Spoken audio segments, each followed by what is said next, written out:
everybody. Welcome to the weekly news recap for the 29th of April to the 5th of May, 2024. I think I said May. I may have written March on Twitch. Anyway, whatever. We're not going back in time. We're going forward in time. Anyway, let's get to the news. So, we have a bit of a good news, bad news situation for our first thing today. So, good news. There's a new Batman Arkham game on the way. Bad news. It's exclusive to the MetaQuest 3. That's not great. All we really have right now is a teaser. No idea around gameplay or anything like that. It looks like the Rat King might be a main villain, or at least a primary villain for the game. Hey Melvin, how you getting on? As you can see, Batman does eventually be accosted by many rats. But yeah, we don't know. Again, is it in the same universe? Is it an Arkham Origins thing where they're going to try to just forget it ever happened? Does it have anything to do with Suicide Squad, etc., etc.? But still, yeah, it's kind of good news, bad news. Screwed us again with VR exclusivity. Yeah, good news. So somebody clearly wished for another Batman Arkham single-player game, but they wished for it with a genie. Like one of the old school genies who, you know, deliberately fucks up your wish, so you get something that, yeah, technically it's what you wanted, but not really. Anyway, we'll know more about it during Summer Games Fest, but yeah. It's also exclusive to the MetaQuest, which means it's not going to be particularly high quality, well, not high quality, but high fidelity kind of thing. You know, it's not PC VR, it's not PlayStation VR 2, that kind of thing. And the Arkham VR game, this is the second one, there's been one before, was never made like just like a first-person game. It was never turned into just a first-person experience that doesn't require the VR headset or anything like that. But anyway, moving on. Okay, moving on. We have Promise Mascot Agency from the creators of Paradise Killer. So we played Paradise Killer on the channel, did a full Let's Play of it. It is very good. Very quirky, we'll say. Very strange detective game. I thought it was very good. I was very impressed by it. And this is their next thing, and it's not the same genre at all. They've gone off completely different. You are a former Yakuza enforcer who's been exiled onto this strange land to run a mascot agency that used to be a love hotel. If you don't know what a love hotel is, don't look it up. But now it's your job to rehabilitate mascots that maybe didn't get a good shake, or maybe they're not particularly great mascots in the first place. But yeah, it's a bit of a management game, and it's a bit of a collectathon kind of thing, but the story sensibilities and the comedy sensibilities of the Paradise Killer team are pretty good. And you can see some of the mascots are maybe not particularly great mascots in the first place. Yeah, some weird shit going on in this town. All right. Anyway, I'm here for it. We don't know release dates or anything like that, and you can send that mascot off to just destroy things for some reason. I don't know. The games are very strange, and I just want more of it. I don't think we have any release dates. It's just this year at some point, I think, is what we have. They were just about to say it too, weren't they? No, it's not even this year. It's next year. All right. Anyway, that's them. RKGK or Ragugaki. This was shown off during some indie showcase a while ago. The only thing we saw was a CG trailer. It didn't show any gameplay. Now we're seeing a bit of gameplay. So it's not quite Jet Set Radio. It's a bit too... I mean, despite what you're seeing, it's actually a bit slow to be Jet Set Radio. This looks like it's more of a kind of platforming game. It's like it's got a lot more in common with Crash Bandicoot than it does with Jet Set Radio. And that's fine. I absolutely would love to play a proper, you know, old school rules platformer, you know, like an old Mario or an old Crash Bandicoot, you know, any of those kind of ones that are just, here's some really difficult platforming sections, and here's a bunch of abilities you have, you know, just beat the platforming section. That's, yeah, fine. And it's very colorful, it's very vibrant, and there's some kind of boss fight situation going on as well. More about that, I think, soon-ish. I think this is actually out a lot sooner than I thought it was. Forget the exact trailer or release there. It's out the end of this month, actually. So it's out way sooner than I thought it was. It's also Gearbox Publishing, which isn't a thing anymore. So it's, it's worrying who's actually getting the money. I mean, it's Take-Two are obviously going to be getting the money, but it's is that actually going to go back to the developer is a real question. Centum was shown off during an ID Xbox showcase earlier this week, as were a couple of those games, actually. Promise Mascot Agency was as well, as was Rakugaki. Yeah, this looks like a really trippy point-and-click puzzle-type game. I don't know too much about it. The trailer doesn't really give a ton away. I think there is some kind of time traveling or time shifting or something like that going on. But yeah, it's reminding me a lot of The Excavation of Hobbs Barrow, which we played early last year, I think, which is a really creepy, kind of off-putting, you're sort of off-kilter for the whole game, point-and-click adventure. This is giving the same kind of vibe, only it's a little bit more in your face with the horror. Excavation of Hobbs Barrow is a little bit more, yeah, this is horror, but you're just sort of just waiting. It's there. It's just dread. It's creeping up on you and creeping up on you. This seems a little bit more right in your face that, yeah, that's horror. But not like in a, zombies attacking you kind of thing. It's still very much an existential, creepy factor thing. That has got to be the worst folder structure I've ever seen. Okay. Anyway, yeah, Centum, I think, similarly is out pretty soon. Just gonna skip ahead to the release date if there is one. No, why'd you get creepy? Okay, summer 2024. That's not far away. I mean, May is technically the summer, right? No, I don't know. They redid the seasons well, and who cares? Global warming is everywhere is summer all the time. Okay, free Epic Games this week. First one up is Cat Quest 2. Cat Quest 3 was recently announced, so if you want to catch up on your cat questing, I guess, Cat Quest 2 is now free on Epic Games Store. Open world action RPG in a fantasy realm of cats and dogs, but nothing else. No humans. Cat Quest 2 lets you play solo with a friend, cat and a dog. Quest in a world filled with magic, yada yada yada. I don't know what kind of game this is, to be honest. Guess it's like a standard kind of hacky slash thing. Yeah, isometric hack and slash thing, where you play as either a giant cat or a giant dog. Okay, sure. And then the other game, because there's two of them this week, Orcs Must Die 3. Orcs Must Die is a kind of tower defense, area control kind of thing. Slice, burn, toss, zap, grind, and gib, or gib. How do you pronounce it? I think it's gib. Gib, right? Anyway, massive hordes of repugnant orcs in this long-awaited successor to the award-winning Orcs Must Die series. Long-awaited? I mean, I don't think they had to wait very long for Orcs Must Die 3 anyway. It's a wave defense, tower defense kind of thing. You set up a bunch of traps in a lot of different areas on the map. Orcs will come in. Orcs come in various different varieties and sizes, and they're weak to different traps and so on. And you're kind of on the fly just redoing your traps, changing up formations. Maybe it doesn't go so well the first time. The next time you play it, you know what's coming this time, and now you can set it up a little bit better. And then also you can join the fray as a heroic character, and if any orcs manage to get past your traps, you can take them out yourself. I think it's fun, but at least in the later levels in the first game, they just got obnoxiously difficult. I never played the sequel or the third one, so I have no idea if they ever changed that. Anyway, moving on.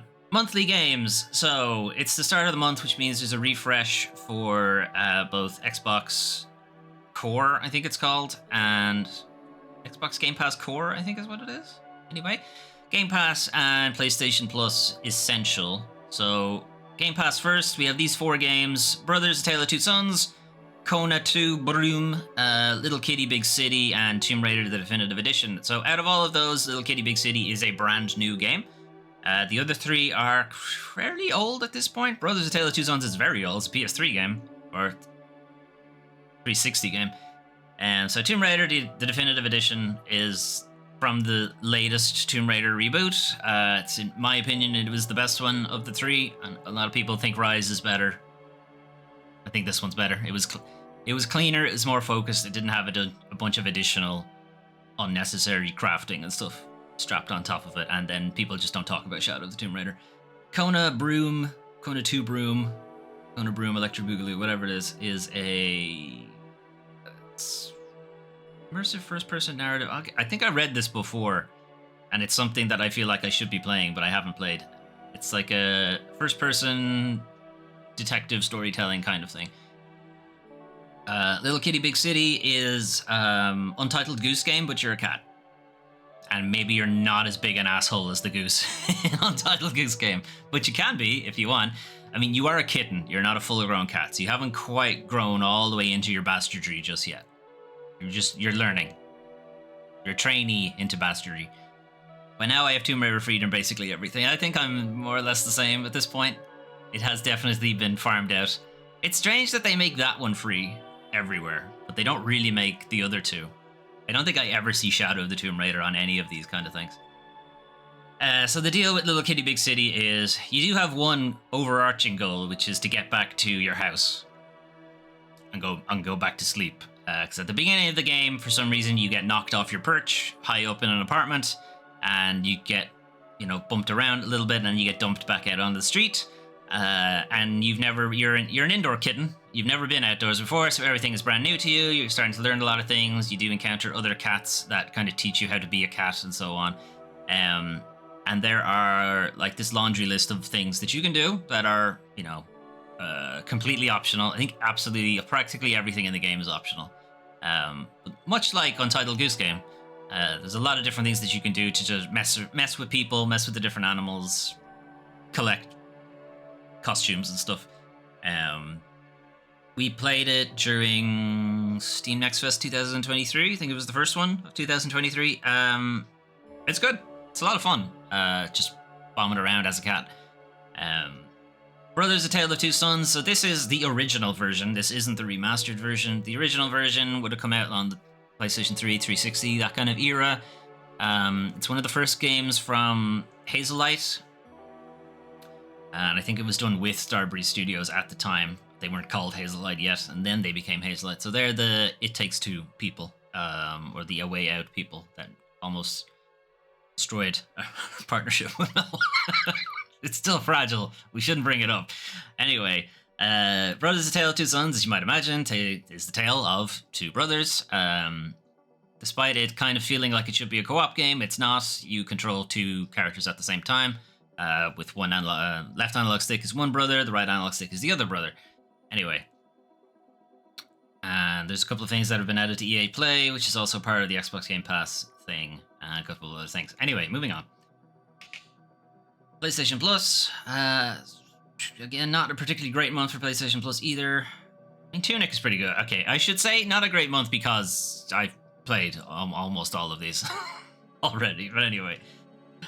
So what have we got over on PlayStation Plus? We have EA Sports FC 24. They used to be called FIFA. They're not allowed to call it FIFA anymore because they lost the license, but it's basically FIFA. And because it's a sports game, they of course have the year wrong. To 2024, it would have been is last year's game. I know, sports games, they're weird. Anyway, Ghost Runner 2, the sequel to Ghost Runner 1. Obviously, it's Mirror's Edge, but you have a sword. So it's first-person parkour. Trying to work your way through various environments that are populated with enemies. Practically everything is a one-hit kill. They can kill you in one hit, but you can kill them in one hit. So it's trying to find your way through the area quickest way you can without getting killed, and doing cool wall runnings and wall flips and that kind of thing. Tunic is Legend of Zelda, basically, except you're a fox. It's not really any real difference other than that. I think it's a very good game. Melwin probably has some other ideas about that. She's doing, or was in, or what are we? Are we paused? Are we paused on the Let's Play of Tunic, or are we done with it? Anyway, I think it's a very good game. It does get obnoxiously difficult in the second half of it. I think it's just way too difficult. Bullet spongy enemies and no real way to deal with enemies that have ranged attacks and that kind of stuff. It's really annoying. Anyway. there are accessibility things to get you around that kind of thing. I'm done with it. Okay. Destiny 2 Lightfall. This, I think, is a bit of a misleading addition to PlayStation Plus, because I think you still need to have Destiny 2. And I'm not sure if Destiny 2 is free to play, or if you still have to... Destiny 2 expansion... Okay, there's triple asterisk beside that. So what is triple asterisk? Destiny 2 is required to play Destiny 2. Destiny 2 is available for download. Okay, no, it is free to play. I mean, it's still not great, but here we are. I've talked about my feelings around Destiny 2 and Destiny in general before. It's a very poorly managed live service game. And I think they are very much banking on the people they already have playing it to keep playing it. The goodwill of that community is rapidly drying up, I think, and if they don't really knock it out of the park with their next and last DLC for Destiny 2, they're going to be in a bit of trouble. Anyway, moving on. Those are some of the games you can play soon. What if you wanted to play something right now? Well, if you are a PlayStation only player, you've probably never had the opportunity to play Sea of Thieves, but you can now. It's one of the next Xbox games to make its way over to the PlayStation console. So Sea of Thieves is now available. It is a live service pirate adventure type thing. Not really my bag. It's a little bit too open-ended and unguided. There's no story. I'm usually not interested. The only thing I really want to check out is there is a Monkey Island crossover thing. And I do actually want to check that out. But I don't really want to play the rest of the games. So there's that. Anyway, other people like it. It's possible you might like it too. I don't know. It's not, it's not part of the PlayStation Plus catalog or anything. You will have to buy it outright. And I don't know how they handle their expansion passes and DLC and stuff like that. It's possible. I think they are typically free, and then you buy cosmetics and that kind of thing. I'm not sure. Anyway. That's Sea of Thieves. That's available now everywhere. Except, no, it's on the Switch as well. Yeah, everywhere. Then we have Indica, or I'm not sure how you pronounce it. Anyway, so Indica I played during one of the Steam Next Fests last year. This is I guess you can consider it a walkie-talkie simulator kind of thing. But the idea is you're playing Indica. She's a nun who's been given an important task from the devil. And she is ferrying a prisoner, but also taking a letter from point A to point B. I know it's the actual reason she's going isn't all that important. It's the game. It's got a lot of weird stuff going on with it. There's a great kind of back and forth between Indica and the devil who's in her head. She may or may not just have psychosis, or maybe it actually is the devil, who knows. But yeah, as you can see, there's a lot of different things going on with the game. Reviews I've seen have been pretty glowing. It's been pretty well received. I've been very interested to play it for a while now. It is out on PC now, and it's coming to PlayStation and Xbox later. And I think it's next week for consoles. I'm not sure. When I check on PlayStation, it just says soon. Or really, it just says May. It doesn't say when exactly in May, so we'll have to see. I am planning to do a full Let's Play of it, so whenever it drops, it'll be added to the schedule. Tales from Candleforth is a pretty interesting point-and-click adventure-looking thing, also out now. What kind of drew me to it is it's art design. It's all hand-drawn.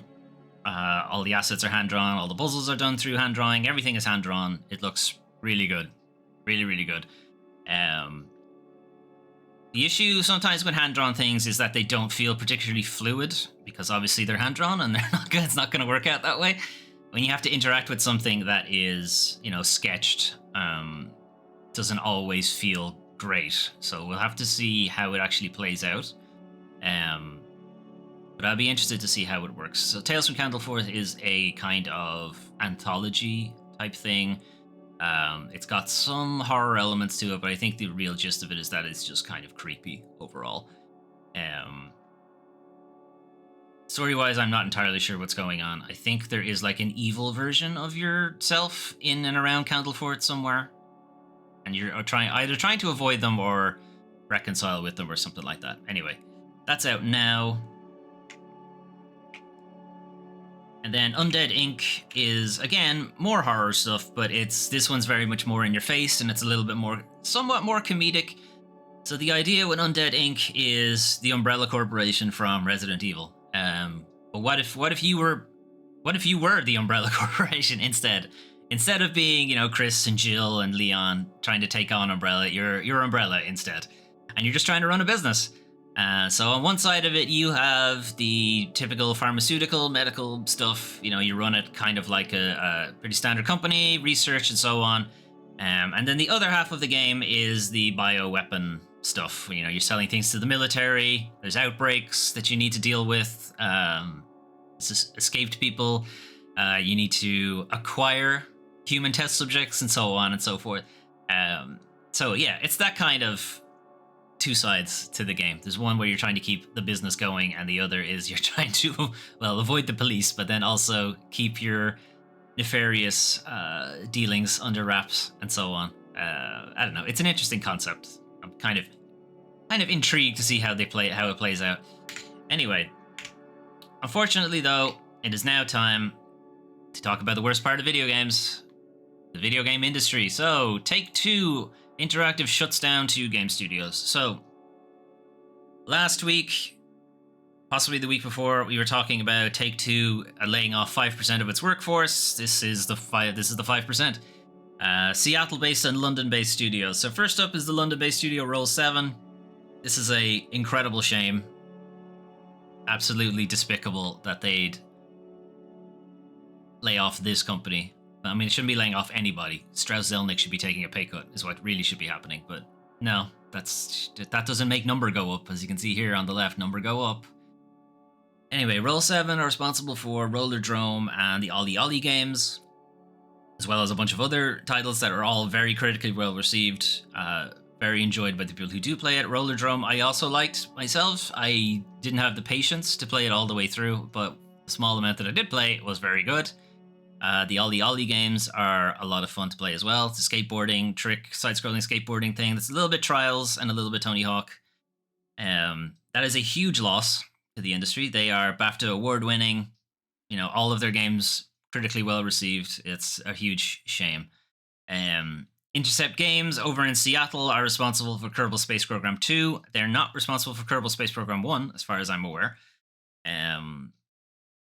So the deal is they're going to cut 70 jobs at the Seattle-based company, which is basically everybody. So that's the company gone.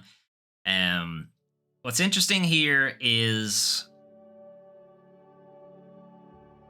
they're both being shuttered as part of the Private Division. Private Division are a publishing arm of Take-Two, or were a publishing arm of Take-Two. It appears that it is also on its way out. Since Roll7 and Intercept Games were under that umbrella, that means they disappear as well. Take-Two's Vice President for Communications had this to say: "We are not providing additional details." Isn't this literally your job? Vice President of Communications. I'm not communicating. Okay?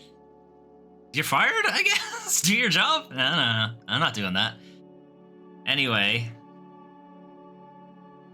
Kerbal Space Program 2 apparently will be continuing to get updates, so it must... ownership of the game must be going to a different developer. Our updates were already on their way, and now they're firing people regardless. It's not a great look. Anyway. So these aren't additional layoffs. They're part of the 5% from last time we were talking about this. But yeah, losing Roll7 is a huge shame. The quote is not in this article, but there is a quote going around from Roll7's creative director, who he's talking about, we were getting tired of publisher Tinder, where we were, having to swipe on different publishers to see who was the best fit for us. Once they were acquired by Take-Two in 2022, wasn't that long ago. They thought, great, now we have a stable, publisher income. We can start working on some really ambitious projects. And no, Take-Two want number go up. So not even 2 years into their partnership, they're not ending the partnership. They're just laying them off entirely. So that's great. That's good stuff. All right, moving on. We're not done with layoffs. Deliver Us Mars developers lay off all staff but plan to rebuild brick by brick. So Kaoken Interactive, responsible for Deliver Us Mars and Deliver Us the Moon, as both two games we did full playthroughs over on the channel. I don't know why I say over on the channel. It's literally the same channel you're watching this on. Anyway, two playthroughs we did literally on this channel right here. That I really liked, that were a bit polarizing for other people, is there. Deliver Us the Moon was a bit stiff, animation-wise, but I did enjoy the story. And Deliver Us Mars had some plastic-looking people. Other than the main character, everyone else looked a bit weird. It doesn't bother me. I've been playing games since Commodore 64. How characters look, it does not bother me at all. Anyway. So they've been forced to lay off all staff because they have exhausted all possible options for finding funding for new projects. So from CEO and managing director, we are heartbroken. We've had to lay off our team at Kaoken because of nothing substantial materializing directly after our visit to GDC. So a lot of smaller developers who are looking to make something a little bit more ambitious or a little bit bigger would obviously seek out a publishing partner. Publishing partners would typically want either a cut of that game or they would want you to work on some other game for them as well. So you'd go into an agreement to do work or a contractual agreement to do some work, either for work for hire stuff or co-development or something like that. But they weren't able to get an agreement because basically nobody's investing in video games right now because number go up. Anyway, despite all of that, they are trying to make sure everybody lands on their feet because they do want to rebuild Kaoken eventually, and they'd rather get all of those people back. I think they might struggle to do that. It's obviously going to be a loss of trust here, but anyway. So positions that have gone vacant, or not vacant really, the whole company's basically shut down. Programming, tech art, porting, level design, audio animation, production, office management. Oh wait, audio, animation, production, office management, and so on and so forth. It's pretty much every single part. Paul and I, so that's the managing director and CEO, are heavily beat, but far from beaten. It's our personal mission to rebuild Kaoken brick by brick, like we've done before, in the name of our people and to continue the legacy of our games. They are intending to launch a Kickstarter or Deliver Us Home. Obviously, the question would be, even if you do get the money from the Kickstarter, what team are you going to use? That Kickstarter would have to be significant because now they're going to have to restart effectively an entire company and so on. Anyway, it's not, layoffs and companies disappearing is not great anyway. You're losing a lot of talent. This talent might have got fed up with having to change jobs or losing another job, being laid off again, not treated very well by the video game industry. They might decide to just leave it entirely. For stability, they've got families to think of, they've got mortgages to think of, and so on. It's not great, but, they have to look out for them. At some point, they have to look out for themselves. The video game industry is not treating them well. A more stable industry might.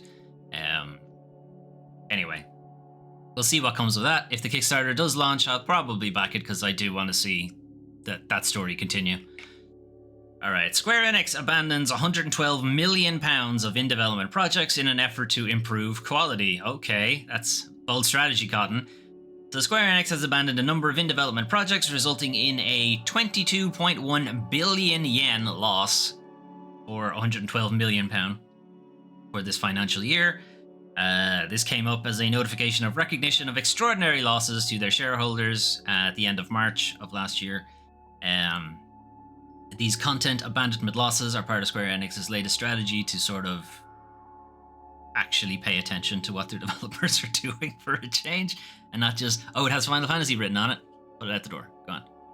It's got Dragon Quest written on it, great, ship it. I don't need to look at it, no, it's fine, don't worry about it. When did we make that game? Oh, okay. Alright, well, yeah, launch it, I suppose. Like, not paying attention at all, too busy scratching themselves to pay attention to what the company is actually doing, just growing fat off their profits, although there haven't been many profits recently. Anyway, the notice does not indicate which projects have been abandoned or rescoped. My initial sense is that anything that doesn't have the name Final Fantasy or Dragon Quest written on it has probably been taken down. In November, new CEO said that the company needed to diversify its gaming output, but also focus on fewer releases. Those two phrases don't work together. How are you going to diversify and have fewer releases? It's not really possible. But of course, the CEO says something that's not actually possible. He added, the market is increasingly polarized between blockbuster and indie titles, but I feel that we have developed many titles that fall somewhere in the middle. I want to make clearer distinctions going forward. I want to even further polarize the market. Make it even worse. Basically, you can put all of your money into one game, or extremely bare bones shoestring budget. Nothing in the middle. No. No, none of that. All or nothing. All your eggs in one basket, or no eggs in the basket at all. Just shells. Well, let's see how that works out for them.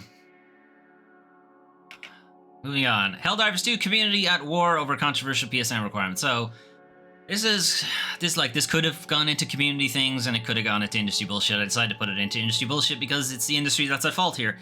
So Sony is requiring that Helldivers 2 players now need to have a PlayStation Network account to keep playing the game.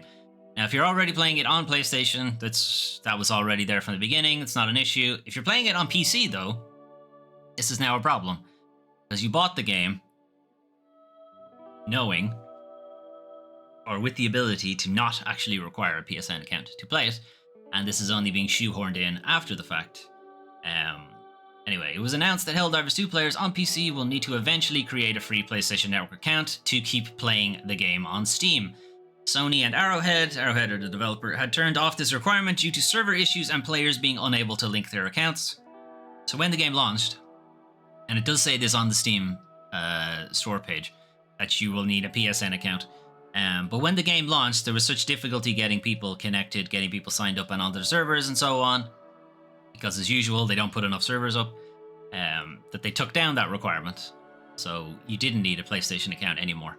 And you could still play the game with no issue, which would suggest that the PlayStation account isn't actually required for anything.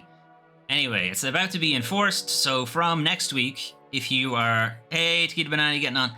From next week, if you want to start playing Helldivers 2, brand new player, on Steam, you will need a PSN account. You'll need a PSN account anyway on PlayStation, but on Steam, you will need to make one if you don't have one already.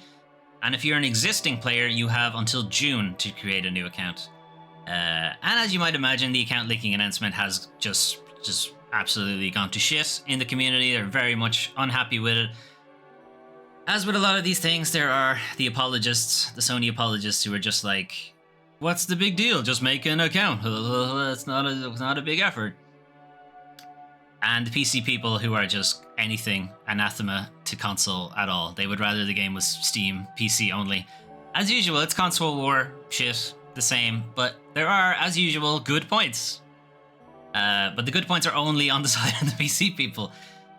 Basically, PC-only people are bringing up the very important point is that Sony has not enforced this for months, which they claim suggests it is not needed at all for the game to function. So why do they need it now? What has changed? Nothing has changed on the servers. So it's only Steam that needs a PlayStation account? I thought it was PlayStation that needed a Steam account. You'd think that. No. Everybody needs a PSN account, and if you're already playing it on PlayStation, you already have a PlayStation account, because you can't get online unless you have one. Anyway, it's pointed out that, yes, Sony did not enforce this, which means it's not a hurdle for getting the game to work. The game clearly works without a PSN account, so why do they need a PSN account? And they can claim that it's to make things safer and to improve connectivity and so on, but really, we know what it is. It's they want data and they want a credit card attached to the account. That's what they want. Anyway, others pointed out that kind of a much more difficult issue to solve is that the PlayStation Network is not actually available legally in all the countries that Steam is available in. So we now have the issue where people have been able to buy and play Helldivers 2 in localities where the PlayStation Network is not legally available. Sony is very restrictive on where they make the PlayStation Network available. So what's going to happen to those people? Do they now effectively own a brick? That's kind of an issue. So the decision to force players to have a PSN account came from Sony, and that it doesn't yet have all the details about region-related issues and is looking into it. This is from Arrowhead Games. They're basically saying, yeah, sorry about all this. Sony are making it a thing, and we're communicating it to you, but we have no further information. Which is probably not great. You know, it's probably not a great thing. But the idea of we don't yet have all the details about region-related issues and we're looking into it, you would think maybe you would maybe look into that? Maybe look into that before announcing this issue? Anyway, as an offshoot of all of that, Helldivers 2 now has a mixed review, as it was review bombed pretty heavily. It's like 10,000 or something negative reviews in the last couple of days. But kind of more telling from Sony's management end of things that this was a live service game that people actually liked. How many live service games out there are there that people actually enjoy? You know, that they had to pay for in the first place. You could say, I don't know, yeah, I guess people like Fortnite, I don't know. But like, how many people are really enjoying Destiny anymore? How many people are really enjoying Apex Legends? Or nobody's enjoying Kill the Justice League, Suicide Squad, Kill the Justice League. Like, this is the one very extremely rare example of a live service game that people are really super engaged with, very hype about. The community is even role-playing with their characters on, you know, democracy and for Super Earth and all this kind of stuff when they're talking back to community managers. Like, they had gold here, only to just pull some fucking stupid business corporate bullshit on the community. And now it's not doing great. Anyway, it's receiving numerous negative reviews on Steam. Will this make a huge difference? Probably not. They've already made a lot of money out of this. This is probably Sony just trying to milk a little bit more out of it. I do feel especially bad for community managers, as pointed out here in Kotaku, and you would have to feel the same because they had no heads up about this. They have no further information to give people, and people coming back at them with just vitriol and scorn and just feelings of betrayal and so on. This announcement was obviously not run by them. They only had to say that until Sony offer us a more detailed response, we will reply to the best of our ability with the limited information we have. Should there have been an FAQ? Yeah, there should have been, but we don't have one, so that's where we're at. Obviously not great. Good job, Sony. Remember, Sony want to make 12 live service games. This is how they're going to treat them. Especially when they have one that's really, really working. Speaking of live service games that aren't really working well, Red Hero Pass DLC still missing an entire year after its release. So you may have forgotten about Redfall, because I had anyway. Redfall was Arcane and Bethesda's first game. Sony, yeah, they know their live services, definitely. Redfall is the Vampire Arcane game that should have been a single-player game, but they decided to turn into a live service thing for no reason whatsoever. This was also the first game that was released under Xbox after Xbox had acquired Bethesda. This was the first game that was released afterwards. This is also the debacle that there was a PlayStation version at some point and Microsoft axed it. Whatever your feelings about the game itself, that would be, you know, interference in the market and what have you. But anyway, everyone brushed that aside because the game wasn't good. But if the game was good, you can bet they were going to come after him about it. Anyway, an entire year after release, stuff that was promised during the promotional DLC still hasn't appeared. So the Bite Back edition, that was £100. That's British pounds. It's, for some reason, that's also equivalent to $100, because what's an exchange rate? Anyway, that is still available on the Xbox store. So you can still buy it, this thing that they still haven't released for an entire year at this point. Includes the Redfall Hero Pass that promises 2 future heroes. This has not transpired since. Bethesda is still yet to deliver this DLC. It is a full year since they announced that it would be a thing. 1st of May last year. The last thing they ever heard about it was November of last year, where they said we're still continuing development of the Hero Pass. We're excited to share more about them next year. It's May. Still haven't heard anything about it. So this was the Bite Back edition, the physical version of it anyway. As you can see in the bottom, Redfall Hero Pass, play as 2 future heroes. They have some silhouettes of them, but nothing else about them. Redfall was the first game released in yada yada. So yeah, this is another kind of caveat emptoire, buyer beware thing of just don't purchase content that doesn't exist yet. Season passes, all that kind of shit, roadmap stuff, all that kind of stuff. Just don't do it. It'll be on sale later anyway. Just wait. Don't buy Redfall anyway, but for any other games, don't buy season passes. Just don't do it. You're buying nothing. In fact, even worse, you are buying a license to nothing. You gotta wait. You gotta wait on that stuff. Anyway, moving on. What's going on in the community? So, some things never change. Tekken 8 players are getting crushed by a bot mashing a single move. So, some hero over on Reddit has created a bot that plays as Eddie Gordo over on the Tekken 8 leaderboards and spams a single attack over and over and over and over and over again. Now, if you've played Tekken since Tekken 3, because I think that's when Eddie Gordo was introduced, you know that Eddie Gordo is for cowards. And this is not me being salty because everyone beats me with Eddie Gordo. Eddie Gordo is a capoeira martial artist, which means he just flings his arms and legs all over the place and is kind of difficult to read. It's difficult to tell how you're going to block him and that kind of thing, which means he is a noob's best friend because they also don't know what they're doing. So now the character and the player have no idea what they're doing, and it makes it very easy. And in fact, it makes it so easy that a bot that just spams a single move over and over and over again has made its way all the way up to the 13th rank out of 30 in the Tekken 8 leaderboards, all the way up to Vanquisher. The community have started calling him 3 Eddie, but with 3 because all he does is spam the third attack over and over and over again, which I think is just X. Over and over and over. And he's done really well, and he's pissing off a lot of people on the leaderboard. But I think it's a little bit more telling of the people at the higher end of the leaderboards, how salty they get and how sweaty they get about this kind of thing. That they're just rage quitting. They're not even just, you should be good enough to beat a robot that does the same move over and over again. Surely you should be able to beat that if you're gonna be a top tier Tekken 8 player, no? And they just rage quit instead. Not a good look for you guys. It's not a good look. And also, anybody who picks Eddie is a coward. Alright. Moving on. Alright, we will leave Sea of Thieves to play in the background. Right, that is your weekly news recap for the week 29th of April to the 5th of May 2024.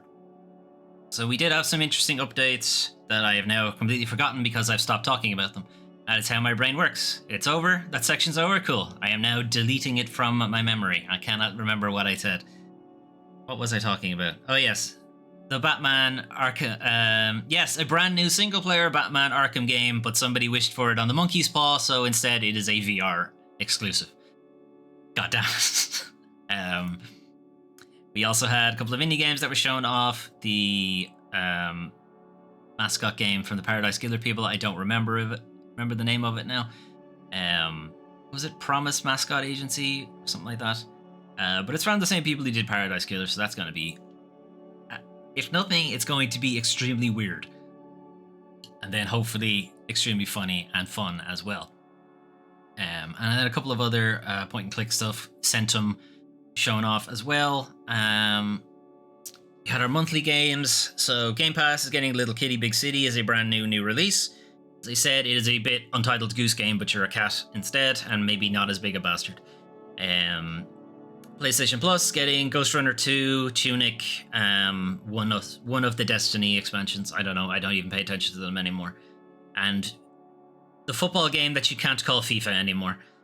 New releases, as you can see here, Sea of Thieves. And we have Indica, which is a game that we will be playing on the channel at some point when it is available on console, which I think is soon enough. Over on the industry bullshit side, layoffs continue until morale improves, I guess. So Take-Two have made good on their 5% layoffs. I'm excited for Little Kitty Big City. Yeah, I know. I think it's going to be a fun thing. I hope more people play it because it is a fun time from a small developer. So yeah, we've lost, or will be losing, Intercept Games, people behind Kerbal Space Program 2.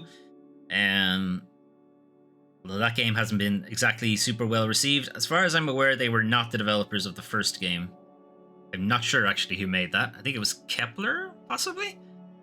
But then Roll 7 are a huge loss to the video game industry. It's the people behind Roller Drones, the people behind Ollie Ollie World, as well as a bunch of other games. They're award-winning developers, critically well received. They've never made a dud. They don't miss, as the kids might say. I don't know. Are they even kids anymore? The young adults might say now. Fuck, getting old. Anyway. Sad. And of course, Eddie Gordo continues to be trash. I'm not salty. I'm not salty at all. Right. That's your news for what's happening on the channel. So we have our big wall of games for 2024. Some changes I've made to this, some games I've taken out because I don't think they're actually going to release this year. And I've also added locks to this thing. So the locks are for games that aren't out yet. Like, I literally cannot play them because they are not released. Indica is a bit of a edge case. It is technically out on PC, but the Steam Deck didn't handle it great. At least during the Steam Next Fest, it didn't handle it great. So I'm going to wait on that until console release, which I think is pretty soon. It's this month at some point. And System Shock 2, or not System Shock 2, System Shock 1, the remake, again, technically is out. It's on PC. But again, Steam Deck can't handle it. So I'm waiting on that for console release, and that is later this month. So we'll be dropping into that at some point. Then, so what happened this week? So I finished Resident Evil 0 as part of my Resident Evil series playthrough. Yeah, it's not great. It's the weakest one so far, definitely. It was fine, but some of the design decisions they made, getting rid of the item box, having you just drop items wherever, and then having to track where you dropped really important items, and going, where did I leave that? Oh god. Oh, that's a long walk, etc. That's not great. That's not a great feeling. Revisiting some of the old areas was pretty good. There's a pretty interesting throwback to Resident Evil 2 that was in Resident Evil 0 that I wasn't expecting. Even though I've seen the Let's Play of it, or not the Let's Play, I've seen speedruns of it, but for whatever reason I had forgotten that was in the game. But yeah, there's a cool section where they go back to an area that was in Resident Evil 2, and you have to remember at the time the Resident Evil 2 remake hadn't happened yet. It wasn't a thing. People had no idea that it was going to be a thing. We had just seen Resident Evil 1 remade and Resident Evil 0, and we saw a section of Resident Evil 2 in this graphical style, so not the PS1 version, like this updated version, you know, people getting hype about, are they going to do a Resident Evil 2 remake in the same style? And they didn't. They did do a Resident Evil 2 remake like 15 years later, but it was very, very different. Resident Evil had gone off in a completely different trajectory at that point. Because the next one that came out in the series was Resident Evil 4. And Resident Evil 4 not only very, very much changed the Resident Evil series, it changed the industry in general. People were like, how do we do third-person shooters? And there were lots of different attempts at it. And then Resident Evil 4 came out, and people went, that's how we do third-person shooters. And now they all look like that. No one's ever really tried to do anything different since. Anyway, we are going to take a pause on the Resident Evil series while I finish up Final Fantasy IV, and we'll probably wait until System Shock is done before I start Resident Evil 5, which will be the next one in my series playthrough.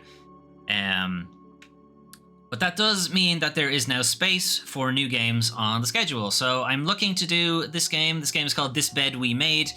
It is a detective, narrative, psychological type thing set in the 50s. You're a hotel maid and you are kind of snooping on all of the different guests. You're kind of snooping on a lot of the guests is obviously not good ethically in the first place, but then somebody knows you're snooping on them, and now you've got a bit of a cat and mouse thing on like who is spying on me. And I think there's a murder mystery at some point in it, because there has to be a murder mystery and so on. Anyway, critically that I've seen, it's been getting some pretty good reviews, or has gotten some pretty good reviews, but not many people have talked about the game. So I think it's very much gone under the radar for a lot of people, possibly because graphically it doesn't look great. You know, the characters do very much look like mannequins to some extent. But anyway, we'll see how it plays out when we play it later this week. I do know that This Bed We Made is a pretty short game, so it's possible we might be able to start another game next week. And if that does happen, I haven't decided yet. Indica should be out next week on console. And if it is that, we will play that. We've already seen that earlier in... the stream. So if that isn't out, I might just do a Fully Plays Games a bit instead. And if that happens, we will take a look at a game called Crow Country. I played the demo of this a while ago. It is a very interesting kind of combination of the old Resident Evil, Final Fantasy VII, and Parasite Eve. It's a really strange combo of all of those games. So it is a kind of survival horror type thing, but it does have these very blocky polygon models that Final Fantasy VII had, because it was very early 3D. And then Parasite Eve is mostly how the gunplay works. It's just very clunky on purpose. But I played the demo. The demo was interesting, if a little difficult. I'm hoping that maybe it mightn't be quite as difficult as it was in the demo, but we'll see. If not Crow Country, then we will instead take a look at a game called 1000 Times Resist, or 1000 Cross Resist, or 1000X Resist. I don't know what it is. The trailer doesn't really give you an idea of what the game is like at all. It's kind of visual novel. It's kind of survival horror. Not entirely sure what type of game it is, which is kind of why I'm more interested to do a Fully Plays Games a bit of that. But I'm not sure if that's getting a console release or if it's just a PC release for now. So then I would have to check if the Steam Deck can actually play it, and so on and so forth. But that is the plan. So next week, schedule This Bed We Made for Tuesday and Wednesday. And then if Indica isn't out, we'll do Crow Country or 1000 Times Resist as a Fully Plays Games a bit on Thursday. And then Friday and Saturday, we're continuing Final Fantasy IV. Potentially finish it on Saturday. I might start early on Saturday to see if we have a little bit more time to play all the way through it. Anyway, that is it from me for today. I'll be back again on Tuesday with This Bed We Made. Thanks, Melwin and Kita Banana, for keeping me company here in the chat. If you want to check out any of those games I mentioned, or earlier entries in Weekly News Recap, I don't know why you do that, but anyway, all of my VODs and all that kind of stuff is all over on YouTube, youtube.com/@Doomtrain5 for some reason. Or if you're watching on YouTube, you can watch live, twitch.tv/Doomtrain5. Right, I'm gonna head off. No worries. Thanks for being in the chat, peoples. Right. I'm going. Yes, I'm going. Right. Come on, brain. I know it's Sunday, but you can still work a little bit. All right. Goodbye. I have to go before I fall asleep. Bye bye.